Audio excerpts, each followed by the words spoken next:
How would you feel if the person you've shared your life and bed with suddenly vanished without a trace? And how would you feel if you discovered that same person had been a wanted fugitive hunted by police for years? A beautiful face, but behind it, a dark and chilling secret. I loved her. I held a murderer in my arms every night. I even proposed to her. For 2 whole years. Kazuko Fukuda was born in 1948. She grew up with her mother in Ehime Prefecture, Japan, a region known for its milder climate. It was here that Kazuko spent her childhood and got married at a very young age. Like many women of her generation, by 1981, Kazuko seemed to be living a fulfilled life. At 33 years old, she had 4 children, a devoted husband, and a warm household. That same year, she found a new job as a hostess at a nightlife bar in Matsuyama, a city within the same prefecture. The pay was good. To help support her family, Kazuko took on the role, even though it meant wearing glamorous dresses and entertaining groups of men pouring drinks, chatting, singing karaoke late into the night. After her shift, she'd hop on the first train home to Zoo City, kiss her sleeping children and husband, and collapse into bed before sunrise. Life was stable, until it all started to unravel just a year later. By 1982, Kazuko's late-night lifestyle began to take a toll on her family. Her marriage faltered, and the life she had built started to crumble. Debt piled up. Finances spiraled out of control. She found herself stuck in a cycle she couldn't escape. At first, Kazuko's husband urged her to come clean. But strangely, something changed eventually. He made the unthinkable choice to cover for her. Not only did he hide what had happened, but he also helped her move a body to a remote mountain location. After they disposed of the remains, Kazuko removed all belongings from the victims' apartment and brought them to a secret apartment she was renting under a different name. Her goal? To stage the scene. She wanted everyone to believe the victim, Atsuko, was a woman drowning in debt, who had sold all her possessions and disappeared overnight. 4 days later, police grew suspicious when Atsuko failed to show up for work. They began investigating and visited her apartment, where they spoke to the landlord. That landlord remembered seeing a woman leave the apartment and get into a car specifically. A taxi on the night Atsuko vanished. He had even jotted down the license plate number. The police quickly tracked down the taxi company and requested the phone number of the female passenger that night. It led them straight to Kazuko. Somehow, she sensed the danger before it arrived. When the phone rang, Kazuko answered in a childlike voice, as if she already knew the police were on the line. And just like that, a years-long game of hide-and-seek began. She vanished from her family with just 600,000 yen in hand. Her husband stayed behind shouldering the fallout. Kazuko knew that justice always catches up, but she also remembered one crucial detail. Back then, Japanese law stated that a person could not be prosecuted for murder if 15 years had passed without arrest. A law that has since been changed to allow prosecution at any time. That meant if Kazuko could stay hidden for exactly 5,475 days, she'd legally be considered a free woman. So she began crafting an escape plan, one so elaborate and meticulous, no one could have imagined it. At first, she told her husband she planned to travel to Aomori Prefecture. "I'm going to atone for what I did," she said. "I'll visit a sacred temple and then end my life." But instead of heading north, she deliberately boarded the wrong train and ended up in Kanazawa, a city in Ishikawa Prefecture, about 620 kilometers from the scene of the crime in Matsuyama. Finding work was a struggle. Kazuko was no longer young, and her looks weren't what they used to be, which made it hard for her to land a job at nightlife venues like before. But eventually, she managed to get hired at a nightclub. Just 2 days into her new job, Kazuko traveled to Tokyo for cosmetic surgery. She had procedures done on her eyes and nose to alter her appearance. Back at the police station, her husband had broken down during interrogation. He confessed to everything, including helping bury the victim's body on a mountain. Police launched a formal investigation out of Matsuyama Higashi Station. Kazuko was now officially a wanted fugitive, charged with suspected murder and concealment of a corpse. Her real face was made public across the country, but by then, she had already undergone surgery. For the next 3 years in Kanazawa, Kazuko changed her name and address constantly. She lived like a shadow, using over 20 fake identities, moving from place to place, sometimes even living as a homeless person. Somehow, she always managed to stay one step ahead.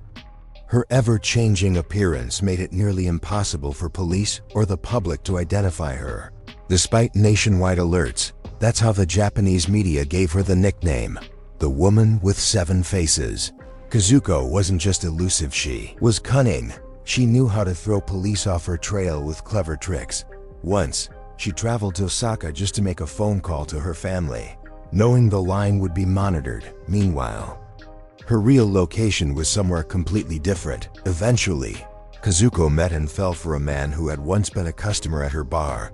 Her life on the run began to feel normal. No one knew who she really was, or the secret she was hiding. For a while, it seemed like she'd disappeared for good. But her story wasn't done just yet. By September 1985, she had attracted the attention of a much younger man, the owner of a local sweet shop in Ishikawa. He became infatuated with her, completely taken by her new, striking appearance. Even though he knew she was already living with another man, he refused to back down, determined to win her over. He did everything he could to impress her. Knowing Kazuko enjoyed being pampered, he signed the lease for a new apartment and took care of all her living expenses. Then he convinced her to quit her job at the bar and offered her a position at his confectionery shop instead. When Kazuko hesitated, thinking the young man might already have a wife, he didn't miss a beat. He went straight home, filed for divorce, and came back ready to pursue her without hesitation. Later that same year, the bakery owner finally won over the woman of his dreams. He had no idea that the captivating beauty in front of him had undergone multiple cosmetic surgeries, or that she was one of the most wanted fugitives in the country. As they lived together, Kazuko's incredible people skills helped the shop thrive. More and more customers came in, and business began to boom. The man started dreaming about a future with her, maybe even a family, so he proposed. But Kazuko, terrified that a legal marriage might reveal her identity, politely declined. Still, she continued living with him as if they were husband and wife. In truth, this was the most stable and peaceful life Kazuko had ever known, and maybe because of that peace, she began to let her guard down. By 1986, Kazuko started to feel the ache of missing her children, especially her oldest son, who was now 18. Forgetting, perhaps, that she was still a wanted woman, she made a risky move. She secretly brought her son to Kanazawa. She introduced him to her boyfriend's family, claiming he was a distant relative. They believed her and even let the boy work at the bakery, learning the trade. Months passed.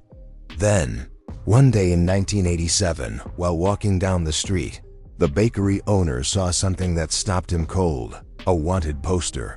It was issued by police and featured the name Kazuko Fukuda. Kazuko had changed her name and face, but something about that name stirred an uneasy feeling deep inside him. It was just too familiar. He rushed home, poster in hand, and asked her point blank. Kazuko simply smiled and shrugged. "People look alike all the time," she said casually. But his suspicions only grew stronger. He remembered something else. Kazuko had always claimed her family was from Kyoto. Yet when he looked at the driver's license of the nephew she brought around, the address listed was in Eheim. Kyoto and Eheim were nearly 200 kilometers apart. More importantly, that address on the license matched the crime scene location listed on the wanted poster. Everything suddenly made too much sense. He couldn't ignore it anymore. He contacted the police. On February 12, 1988, while Kazuko was attending a neighbor's funeral, police waited inside her home, ready to arrest her the moment she walked through the door. But she never came back. Once again, her uncanny instincts had kicked in. Somehow, Kazuko sensed something was off. After 5.5 years on the run, she disappeared yet again. She stole a bicycle and rode it 235 kilometers to Nagoya, where she got a job at a local love hotel. For the next 8 years, from 1988 to 1996, Kazuko kept running. She changed her name, her jobs, and moved to over 15 different cities across Japan, from Hokkaido in the north to Yamaguchi in the south. Eventually, she surfaced in Fukui Prefecture, just 1 year before the statute of limitations on her case would expire. By that time, police were growing desperate, because if Kazuko wasn't found and arrested by August 19, 1997, she would walk away a free woman protected by the law, eventually. Authorities raised the stakes. They offered a reward of 1 million yen for any information that could lead to Kazuko Fukuda's arrest. To avoid suspicion, Kazuko started frequenting a local fish cake shop in Fukui under yet another alias.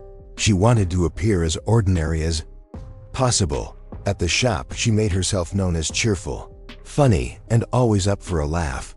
She even helped entertain customers with the karaoke machine. But one day, everything changed. A national TV program aired an updated segment about the case. It showed new images and even a voice recording of the fugitive. The reward had been increased to 5 million yen. Kazuko watched the segment quietly, then chuckled. "She kinda looks like me," she said. But no one laughed. It wasn't about the looks anymore. The voice from the broadcast was unmistakably hers. After that day, Kazuko never came back to the fish cake shop. Time was running out. It was now the final month before the statute of limitations expired, and then fate stepped in.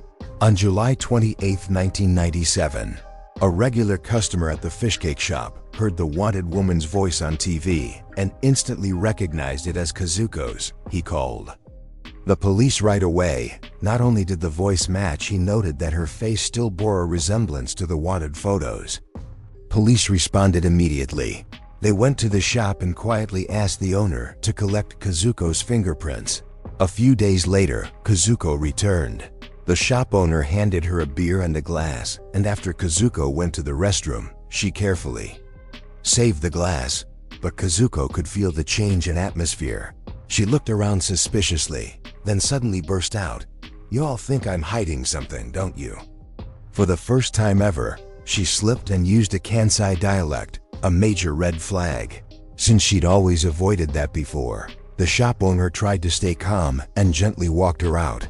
The next day, July 29, 1997, the police called. The fingerprints from the glass were a match, and at that point, only 21 days remained before the case would legally expire. That very same day, Kazuko walked into the local registration office, just as she had done many times before. But this time, police were waiting. They moved in and arrested her on the spot. Kazuko Fukuda's run was over. After 14 years and 344 days on the run, the woman known as the Fugitive with 7 Faces was finally in custody. Her case had become a race against the clock, and law enforcement had won, with just days to spare. The legal window for prosecution was set to close on August 19, 1997. During questioning, Kazuko dropped a bombshell. She claimed she wasn't alone in the crime. According to her, someone else helped commit the murder. But there was a problem. The person she named as an accomplice was already dead. At that point, police had just 6 days left before the statute of limitations expired. Every hour mattered. Chief Inspector Kanehiko Naka of the Matsuyama Higashi Police Department later said, "If we couldn't prove that her claim was false, she might walk free. The case could expire." Investigators had to prove that the person Kazuko accused was not present in Matsuyama at the time of the crime. They immediately contacted the man's surviving family members, but, as you might expect, no one could recall where he had been or what he was doing on August 19, 15 years ago. Then, a lucky break, the family found one of the man's old diaries. Inside, there was a clear entry. On the day the crime occurred, he had been in Tokyo. There was no record of him visiting Matsuyama at all. With that confirmed, the case moved fast. On August 18, 1997, just 11 hours before the legal deadline, Kazuko Fukuda, was formally indicted for murder. In May 1999, the Tamatsu District Court sentenced her to life in prison. While serving her sentence, Kazuko began writing a memoir titled Valley of Tears, and it revealed a dark, painful history. Kazuko was born into poverty. Her father abandoned the family when she was young.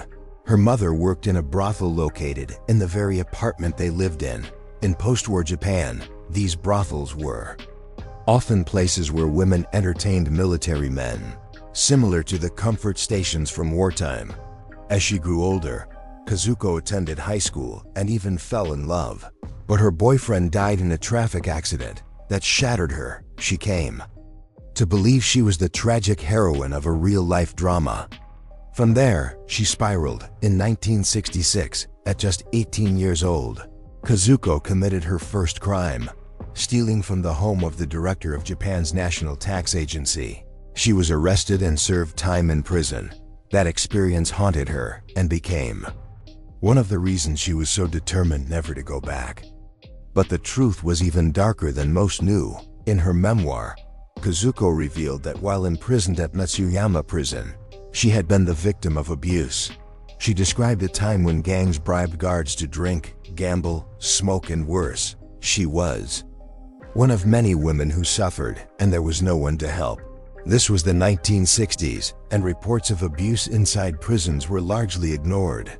No investigations, no justice. Not until Valley of Tears was published did the public learn what had really happened behind bars, but by then, it was far too late. The crimes had long passed the window for prosecution. Despite the shocking revelations, Kazuko remained behind bars, paying for her own crimes, which no one could excuse or forgive. In 2005, while working inside the prison, she collapsed unexpectedly. She was rushed to the hospital, suffering from a brain hemorrhage. Kazuko Fukuda, the woman once known as the Fugitive with 7 faces, never woke up. She passed away on March 10, 2005. At the age of 57, today, Japan no longer sets a statute of limitations for murder cases. That change was officially enacted on April 27, 2010.